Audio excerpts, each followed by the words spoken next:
Ẹ káàbọ̀ sórí Tiwantiwa Old TV. Orogún ọmọ làkọ́rí eré tá a mú wá fún yín lénìí.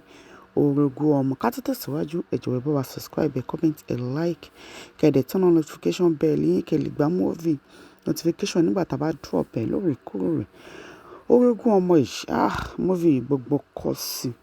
Àmọ́ bí tí ọmọ ti ń bá ìyá ìṣòrogún tọ́mọ ti ń wá ẹ̀sùn sí ìyá ẹ̀ lẹ́sẹ̀.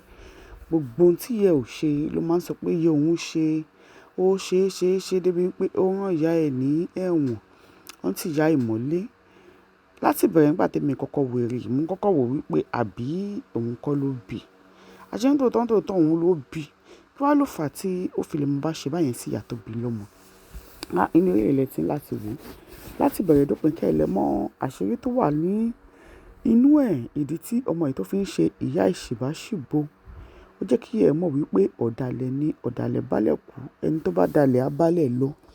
Ìyá ẹ̀ wá ń wò wípé báwo lòun á ṣe wá bí ọmọ tá a máa ṣe alátakò òun. Kí ló lè fà á? Kí ni nǹkan tó ṣẹlẹ̀? Nígbà tí orí máa bá ṣe ló gbé pàdé wèrè kan tó sọ fún wípé kó lọ bẹ ọmọ ẹ̀ o. Kó lọ bẹ̀ nítorí pé ọmọ ẹ̀ ni ó ṣẹ̀. Àṣẹ̀yìnwá àṣẹ̀yìnbọ̀. Ọmọ ẹ̀ ni ọ̀gá láti inú ẹgbẹ́ ibi tó wà lọ́hùn gẹ́gẹ́ bí nǹkan tí wọ́n show nínú movie. Nígbà tóun àtọ̀rẹ́ ń bọ̀ nílé ayé, ọ̀rẹ́ ẹ̀ ní ọkùnrin kan tó nífẹ̀ẹ́ sí torí ẹ̀ ló ṣe wáyé. Ó wá ní òun ṣáájú ọ̀rẹ́ òun lọ ilé ayé. Ọ̀rẹ́ ẹ̀ wá sọ fún wípé tó bá ṣáájú òun dé ilé ayé kó bóun mójútó arákùnrin pé òun nífẹ̀ẹ́ torí ẹ̀ lòun ṣe ń bọ̀, òun bọ̀ wá fẹ́. Wọ́n pàdé lójú ayé tòótọ́, wọ́n jọ dàgbà. Wọ́n pàdé ọmọkùnrin náà lójú ayé. Àmọ́ ṣá ọ̀rẹ́ ẹ̀ wá jẹ́ onítìjú èèyàn tí ò lè lọ bá arákùnrin. Ó ní kò kí ń wojú òun rárá débi tó ti ẹ̀ mọ̀ wípé òun wà ládùúgbò. Pé kò jọ kó lọ bá òun bá a sọ̀rọ̀. Ọ̀rẹ́ ẹ̀ gbà láti lọ bá a sọ̀rọ̀. Nígbà tó ọ̀rẹ́ ẹ̀ máa dé bẹ̀, ṣe ló lọ sọ fún un pé òun nífẹ̀ẹ́ o. Kò tí ẹ̀ wulẹ̀ mọ ẹnu ba ọ̀rẹ́ ẹ̀ rárá. Níbẹ̀ ni inú ti bí ọ̀rẹ́ ẹ̀ nígbà tó dé inú ẹgbẹ́. Olórí wá ní òun fún ara òun lòun máa lọ sí ilé ayé tóun á lọ dá sẹ̀ríà fún torí ìwà ọ̀dàlẹ̀ ni ó wù. Ó dé ilé ayé tòótọ́, ọmọ tó yẹ kó bí gangan tó jẹ́ ọmọ tí ẹ̀.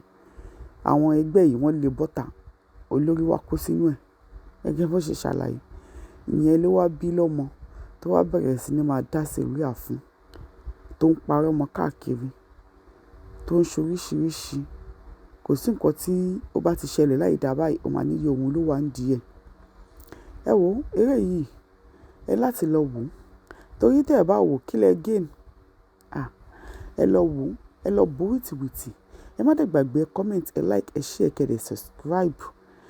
Nítorí àwọn tó bá ń comment wọ́n bá dẹ̀ ń like, tó ń share post wa la máa mú láti jẹ́ giveaway nígbà tí àsìkò bá tó. Ẹ má gbàgbé jẹ́ ká máa rí comment yín ìṣẹ́jú. Ẹ lè fi comment 10 lẹ̀, ẹ lè fi 6 lẹ̀, ẹ lè fi 8 lẹ̀. Bí ẹ bá ṣe comment sí náà la ṣe wò pé àwọn loyal fan wa rẹ̀ tí a fi mọ àwọn tá a máa fún ní giveaway.